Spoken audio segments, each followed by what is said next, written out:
She stood by the window, arms folded tightly as if trying to hold herself together.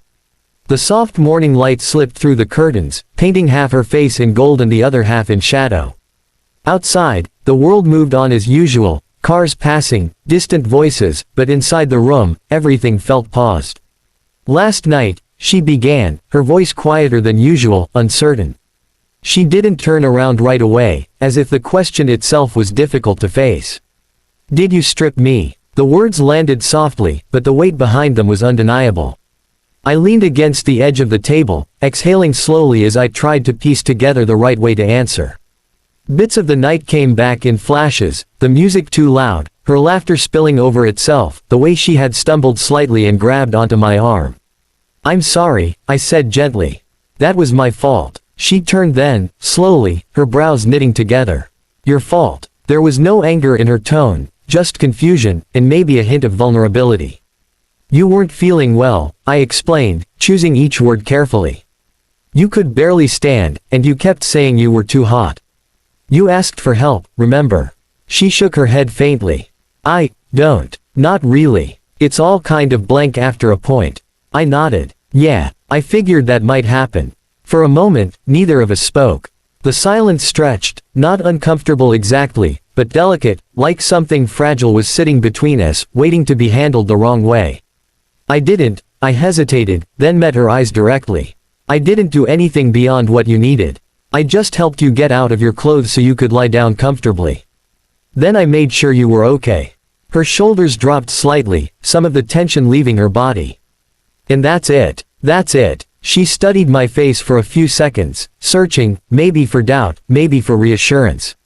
Whatever she was looking for, she seemed to find enough of it to let out a small breath she'd been holding. "Okay," she said softly. She walked past me then, slower than usual, and sat on the edge of the bed. Her fingers played absently with the fabric of the blanket, twisting it slightly.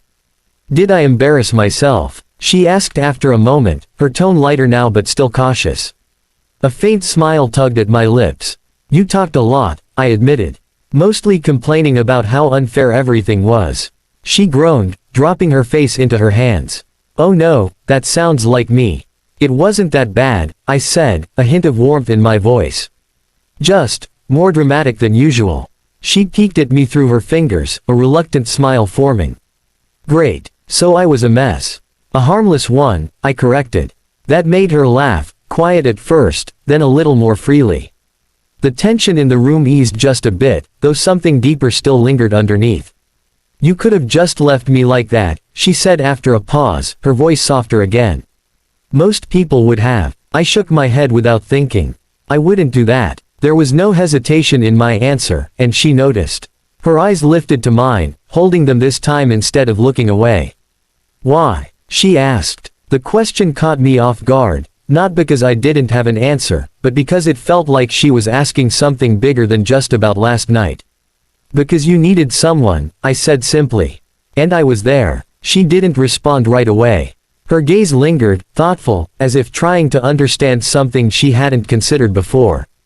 "Still," she murmured, almost to herself. "You didn't have to stay." "Maybe not," I admitted. "But I wanted to." That seemed to settle something in her.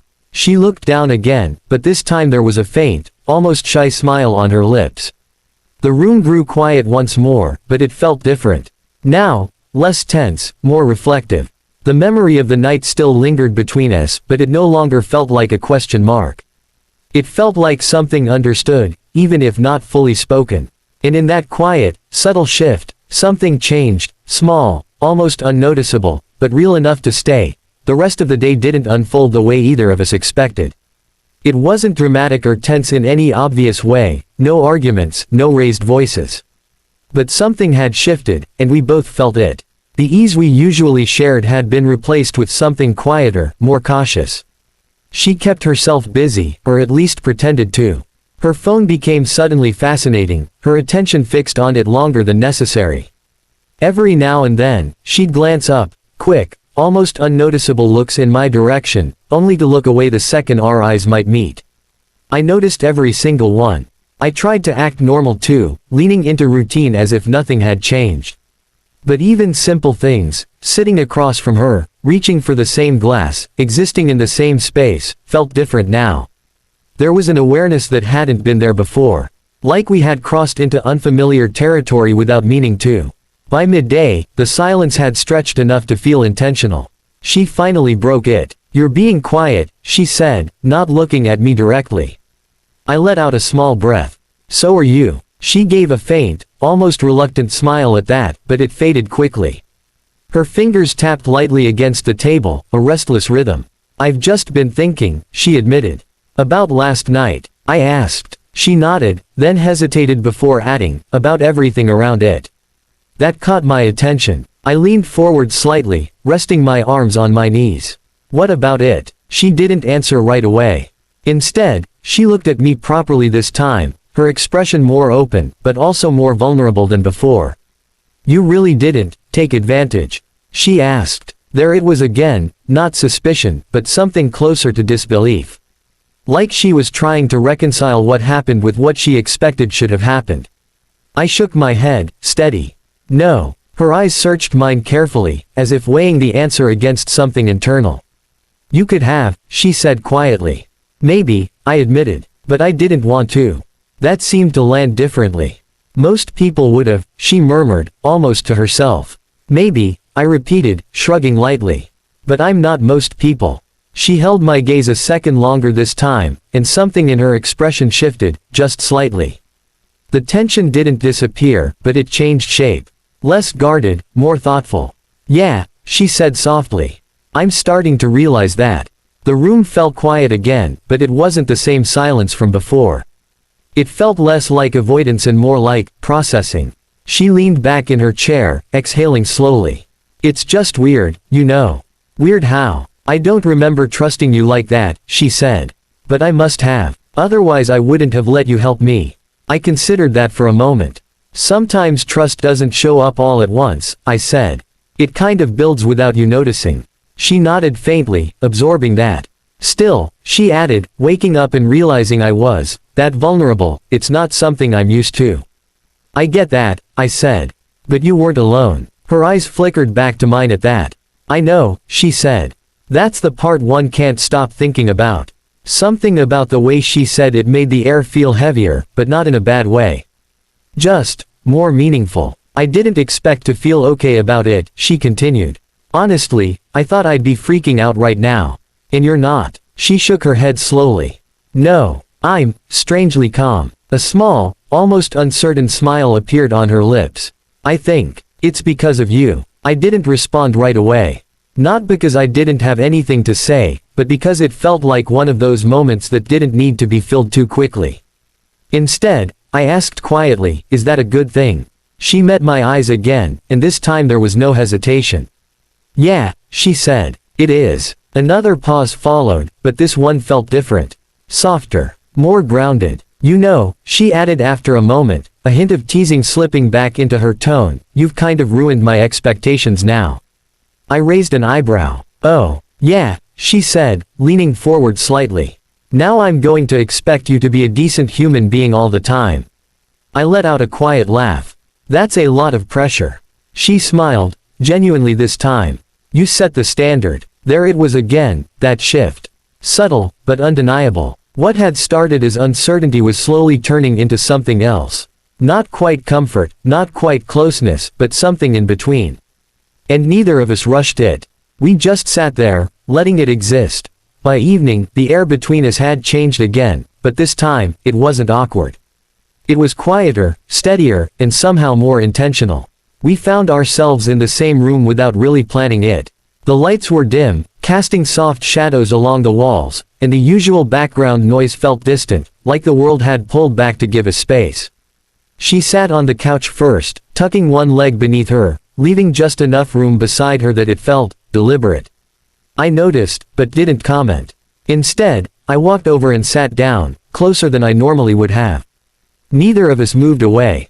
For a while, we talked about small things, random topics that didn't really matter. A show she had been watching, something funny she remembered from earlier in the week, anything that kept things light on the surface. But underneath it, something else was building. The pauses between sentences grew longer. The silences weren't empty anymore, they were full, charged with unspoken thoughts. At one point, our hands brushed slightly as we both reached for the same thing. Normally, one of us would have pulled away immediately, laughed it off, moved on. This time, neither of us reacted right away.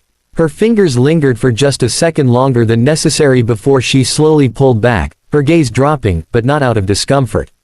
More like she was aware. "You made me feel safe," she said suddenly. Her voice cut through the quiet, soft but certain. I turned toward her, caught off guard by the shift in tone. "That's all I wanted," I replied. She nodded, her eyes lifting to meet mine. There was something different in them now, less guarded, more open. "I don't think I've felt that in a long time," she admitted. The honesty in her voice made it hard to respond casually. So I didn't try to. Instead, I asked gently, "Why not?" She hesitated, her fingers tracing absent patterns against the fabric of the couch. "I guess, I'm used to handling things on my own. Not really depending on anyone." "That sounds exhausting," I said. She let out a quiet laugh. "It is." Another pause settled between us, but this one felt softer, like we were both stepping into something unfamiliar, but not unwelcome. "You trust me?" I asked after a moment. The question lingered in the air, heavier than I intended. She didn't answer immediately. Instead, she studied my face, really studied it, like she was trying to find something solid to hold onto. "Yeah," she said slowly. "I think I do." There was a vulnerability in that admission, something fragile but real. Trust wasn't something she gave easily, it was something earned, piece by piece. And somehow, without either of us noticing, we had gotten here. I nodded slightly, not pushing it further. We sat in silence. Again, but this time, it felt comfortable. Her shoulder brushed lightly against mine as she shifted, and instead of moving away, she stayed there. Close enough that I could feel the warmth of her presence, steady and grounding. "You're different, you know," she said quietly. I glanced at her. "Different how?" She smiled faintly, but there was thought behind it. "You don't make things complicated. You don't take what isn't offered." I shrugged a little. "Seems like the bare minimum." "Not really," she said. "At least, not from what I've seen." Her words weren't bitter, just honest. I didn't have a clever response to that, so I let it settle. After a moment, she leaned back slightly, her arm resting along the back of the couch, just behind me. Not quite around me, but close enough that it felt intentional. "Does it feel weird to you?" she asked. "Which part?" "This," she said, gesturing lightly between us. "Whatever this is." I thought about it for a second. "A little," I admitted. "But not in a bad way." She nodded. "Yeah, same." A small smile formed on her lips again, softer this time. "It feels easy," she added. That word lingered. Easy. Not forced, not rushed, not complicated. Just natural. And maybe that was why neither of us questioned it further. We didn't try to define it. We didn't rush to understand it. We just sat there, close but not crossing any lines, letting the moment exist exactly as it was. Sometimes, the most meaningful shifts don't come with big gestures or dramatic changes. Sometimes, they happen quietly. In shared silence. In lingering glances. In the simple decision not to pull away. Later that night, the quiet lingered long after the conversation had ended. We hadn't said much in the last hour. The energy between us didn't need constant words anymore. It felt settled, like something had found its place without effort. She stood first, stretching slightly before glancing toward the hallway. "I should probably get some sleep," she said, though her tone suggested she wasn't entirely in a hurry to leave. "Yeah," I replied, nodding. "You should." But neither of us moved right away. There was a pause, one of those moments that could easily be dismissed, but neither of us chose to. Instead, it stretched just long enough to mean something. She took a few steps toward the doorway, then stopped. "Hey," she said softly. I looked up. "Yeah." She hesitated, her hand resting lightly against the doorframe. For a second, it looked like she might change her mind. But then she turned back to face me. "About last night," she began. I didn't interrupt this time. I just waited. "I keep thinking about it," she admitted. Not in a bad way. Just, trying to understand why I feel okay about it. I leaned back slightly, giving her space to say what she needed. "And I think I figured it out," she continued. "Oh," She nodded once, her expression calm but sincere. I'm glad it was you. The words were simple, but they carried weight, more than she'd probably intended to show. I held her gaze, not rushing to respond. I mean it, she added, stepping a little closer. If it had been anyone else, I'd probably feel exposed. Or uncomfortable. Maybe even regret it. A small breath left her as she shook her head lightly. But I don't, she said. And that matters. It does, I agreed quietly. She studied my face again, like she had earlier, but this time, there was less uncertainty. More clarity. You didn't make it weird, she said. You didn't turn it into something it wasn't. I gave a small, almost thoughtful smile. Some things don't need to be complicated. She nodded, her lips curving slightly at that. Yeah, I'm starting to like that about you. There was a softness in her voice now, something warmer than before. Another pause followed, but it wasn't empty. She shifted her weight slightly, her gaze dropping for a brief second before returning to mine. Thank you, she said. For what? For respecting me, she answered simply. Even when I wasn't fully aware of things myself. That hit deeper than I expected. You don't have to thank me for that, I said. That's just basic. Maybe, she replied. But not everyone treats it that way. I didn't argue with that. For a moment, neither of us spoke again. The hallway light behind her cast a soft outline around her, making the moment feel almost suspended in time. Then, quietly, she stepped just a little closer. Not enough to cross any boundaries, but enough to make the distance feel intentional. You know, she said, her voice gentler now, I don't feel awkward anymore. Me neither. She smiled at that, small, but real.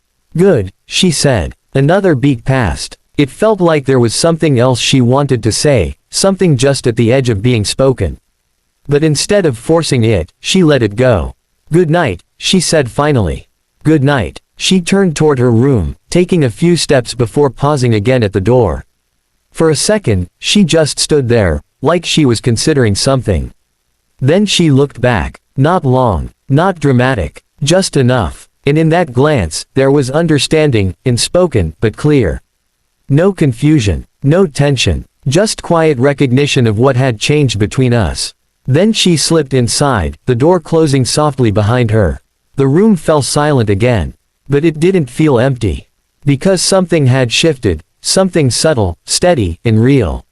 Not defined, not labeled, just understood.